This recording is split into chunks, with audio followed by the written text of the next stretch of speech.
In this video, we're going to talk about the power of language. So your textbook presents a really powerful image when it describes language as a prison because, quote, all of the semantic, syntactic, pragmatic, and phonetic systems are enmeshed in a social system from which there is no escape except through learning another language. So this reminds us that language and culture are intrinsically tied together. Every aspect of our language is tied up in the culture in which that language was created. And so the only real way we can escape and learn a new culture is by learning a new language, simply because culture and language have such a strong influence on one another. The comparison of language to a prison reminds us that culture constrains the way we interact with other people. So there are rules concerning what is and isn't appropriate to say within different cultural contexts. That being said, we have to remember that the relationship between culture and language is reciprocal. So just as culture shapes what we can and can't say, language also enables us to shape, share, and ultimately change our culture. So both culture and language affect one another and both have power over the other.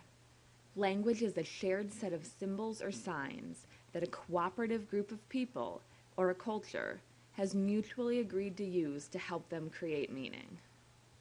Beyond language's meaning-making function, it also functions to enable social interaction. So think of all the ways you use language on a daily basis. Language enables you to speak, to read, write, to listen to other people. You can talk to yourself because you have the capacity for speech. You can think. You can purchase goods in a store, safely operate a motor vehicle. The list of things we're able to do because we have the power of language goes on and on and on. Language also enables us to become more socially cohesive. So language allows us to come together and accomplish group goals. We can come together to play t-ball or to facilitate a global merger. And we can do these things because we share that common language, or we share that common frame for looking at the world that lets us know how to perceive what the other person is saying. Having a shared language is a way that groups can bond. So if you think back to when you were young, did you and your friends have any secret words? So those are words that had a meaning that only you understood. Sometimes we create these words to show the social cohesion that we have. If you know the word, you're part of the in-group, right? You're part of those who belong with us. And if you don't know the meaning of this word, you're in the out-group. You're not one of us. You're different than us. So this can be good because it has the power to bring individuals together, but it can also be bad because it enables you to exclude other people from that group. When you exclude others from your culture, you have the potential to become ethnocentric, right? If you begin to believe that your way of doing things is superior to the way that other individuals do those same things. So while social cohesion can be a good thing, it can also be problematic, and it's something we have to keep in check. Finally, language functions to enable us to express our identities. Lots of times when we hear people talk, we get an idea of where that person is from regionally. I'm from Minnesota originally, and at one time I likely had a very strong Minnesotan accent. I went to college in Illinois and then graduate school in Kansas, so I've lost a lot of that accent over the years. I do, however, have a couple words that I say that make people immediately think I'm from Minnesota. For example, when I was teaching public speaking at the University of Kansas, students within my classes would always chuckle when I would assign what I called the bag it speech, and they'd be chuckling because of the way that I say the word bag. So bag is one of those words that immediately lets people know where I'm from. So it immediately expresses that northern identity I have, or that Minnesotan identity that I possess. Think also of how the language a person uses can sometimes let you know to which generation they belong. So my mother would have absolutely no idea what I meant if I were to say WTF, right? I'd have to explain to her the meaning of that phrase because that's not something that was commonly stated within her generation. So she wouldn't necessarily be aware of that meaning, and her lack of knowledge about that particular phrase would make people think perhaps she was a little bit older. Furthermore, in the United States, women tend to have speech patterns where they ask questions more often, they listen more, they use more supportive speech, and men tend to interrupt conversations more, offer up their opinions, and also be poor listeners. So you might also get an idea of what sex an individual is by looking at the speech patterns that they utilize. So when an individual you're talking with online is consistently offering you very supportive speech, you might assume that person is a female because of the way they communicate. Finally, language in terms of identity can also tell people about your social class.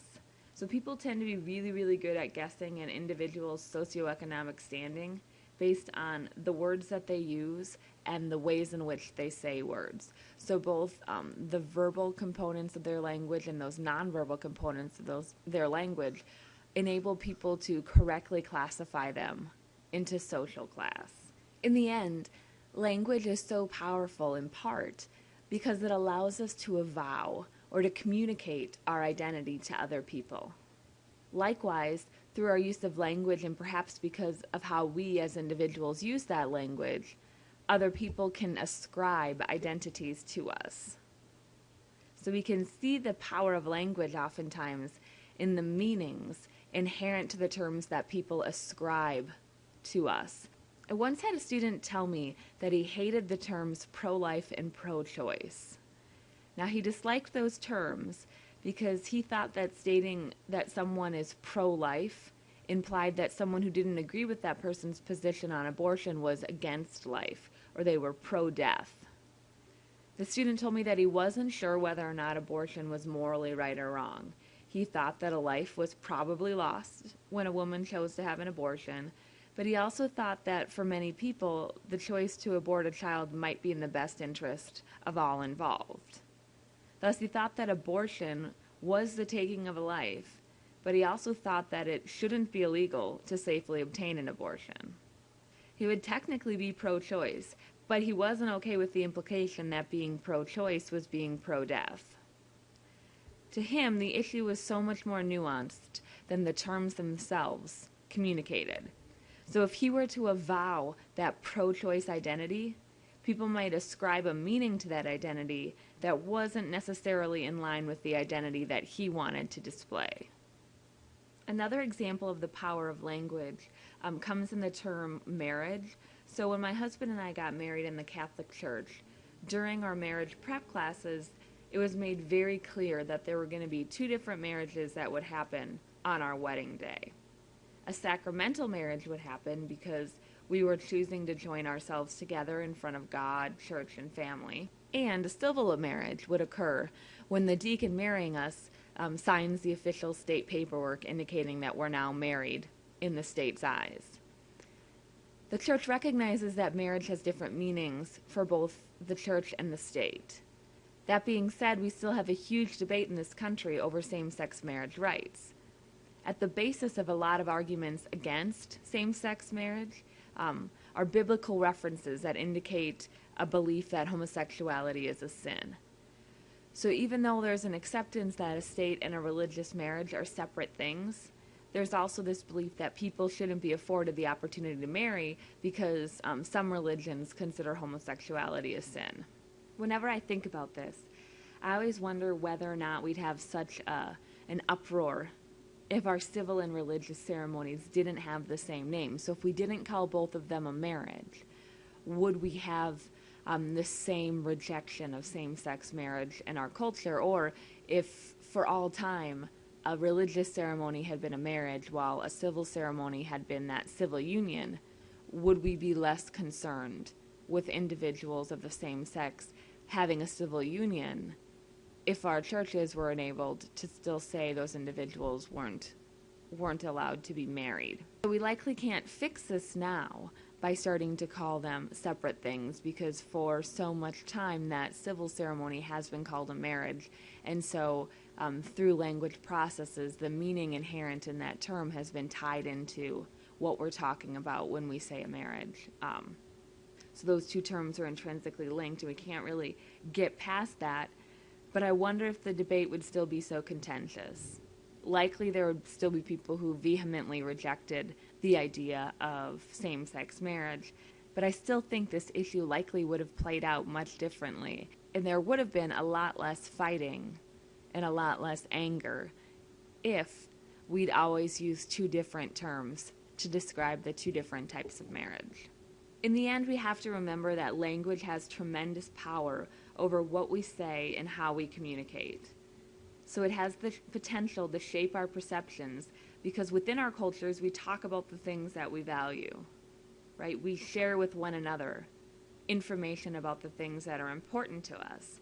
And through this, we share what our culture is, but we also share the lens through which we interpret the world around us. So our culture is truly that lens that enables us to perceive the world. When we learn a new language, we learn about another culture and another way to look at the world. So language is truly powerful, but we also have to remember that power structures within our cultures affect our language as well. So who's in the dominant group and who's in a co-culture can also affect the ways in which individuals are allowed to speak and to utilize the language of a culture.